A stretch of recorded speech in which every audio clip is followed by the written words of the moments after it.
कभी कभी हमारा लाइफ में कुछ ऐसा सिचुएशन फेस करना पड़ता है जिसके लिए हम प्रिपेयर नहीं रहते, जिसमें हमारे पास बहुत सारा ऑप्शन रहते हैं, बट इसमें हमको सिर्फ और सिर्फ एक ही चीज को चुनना होता है। जैसे कौन सा ड्रेस पहने, कौन सा फिल्म देखो, कौन सा खाना खाओ, ये सारे छोटे छोटे चीजों का डिसीजन हम आसानी से ले लेते हैं। लेकिन कौन सा कॉलेज पे एडमिशन लूं, कौन सा करियर चूज करूं, शादी करूं या नहीं, ये सारा डिसीजन हम उतना आसानी से नहीं ले पाते, क्योंकि हमको खुद पे डाउट होता है जो डिसीजन ले रहे हैं वो सही है या गलत। हमको खुद पे डाउट इसीलिए होता है क्योंकि हमको पता नहीं होता कि राइट डिसीजन होता क्या है। और राइट डिसीजन तो लाइफ चेंजिंग डिसीजन होता है। हम क्या बनना चाहते हैं, 10 साल बाद अपने आप को कहाँ देखना चाहते हैं, वो सारे चीज राइट डिसीजन पर डिसाइड होता है। ये बात तो आपने कहीं ना कहीं सुना ही होगा। हम अभी जहाँ पे है वो हमारे पास में लिया हुआ डिसीजन का रिजल्ट है, और आज हम जो डिसीजन लेंगे उसका रिजल्ट हमको फ्यूचर में मिलेगा। एक अच्छे निर्णय लेने का कई सारे तरीका है। ऐसा नहीं है कि हम पैदा होने के बाद से डिसीजन लेने का क्षमता नहीं रखते। जैसे जैसे हम बड़े होते हैं हमारे डिसीजन लेने का पावर भी उतनी ज्यादा बढ़ती है। सही डिसीजन लेने के लिए कुछ सही कदम भी उठाना चाहिए। तो चलिए बात करते हैं, देखते हैं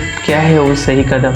जब आप कोई एक चीज के ऊपर कोई डिसीजन लेते हो तो दूसरे सारे रास्ते बंद हो जाते हैं। आपको पता होना चाहिए क्या है आपका फैसले का मकसद। डिसीजन कुछ ऐसे होना चाहिए चाहे जो भी हो जाए, आपको अपना डिसीजन कभी भी बदलना नहीं चाहिए। 10 काम करके आपको जो नहीं मिलेगा वो आपको एक ही काम करके मिल जाएगा। अगर आप आपके काम पे फुल एफर्ट देंगे तो आपको अपने गोल्स पे फोकस करना चाहिए। अपने गोल के लिए बड़ा कदम उठाना चाहिए। आज तक जितने भी इंसान दुनिया के सामने अपना पहचान बनाया, वो लोग इसलिए इतनी पहचान बनाया क्योंकि उन्होंने अपनी जिंदगी में एक बड़ा डिसीजन लिया। चाहे वो क्रिकेटर हो, फिल्म स्टार हो, पॉलिटिशियन हो या बिजनेसमैन। डिसीजन जितनी बड़ा होगा एनर्जी भी उतना ज्यादा चाहिए और सक्सेस भी उतनी बढ़िया मिलेगा। कोई भी डिसीजन लेने से पहले आपको माइंड रिलैक्स करके डिसीजन लेना होगा। फिर भी कई बार आपका एक सही डिसीजन गलत हो जाता है अगर आप डिसीजन लेने में लेट कर देंगे तो। इसलिए जो भी डिसीजन लेना है जल्दी लो, लेकिन ऐसा भी ना हो जाए कि आप जल्दी डिसीजन लेने के लिए गलत ट्रैक पे चले जाओ। डिसीजन जल्दी लो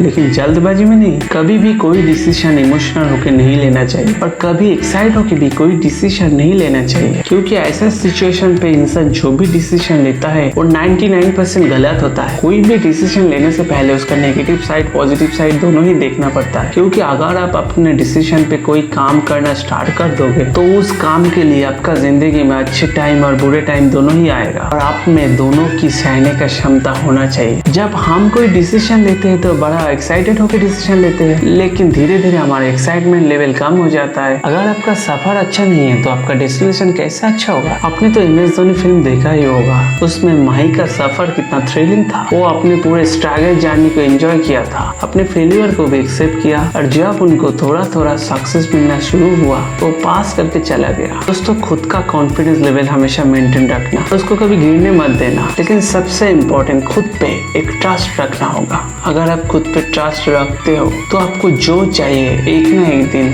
वो आपको जरूर हासिल होगा। थैंक यू दोस्तों। I know you told your friend you're not okay, and tell me what's wrong and why you never said you felt that way. And guess you're trying to stay strong and fake a smile until I look away. But I've known you too long, it hurts to watch your blue eyes fade to gray as you fade away.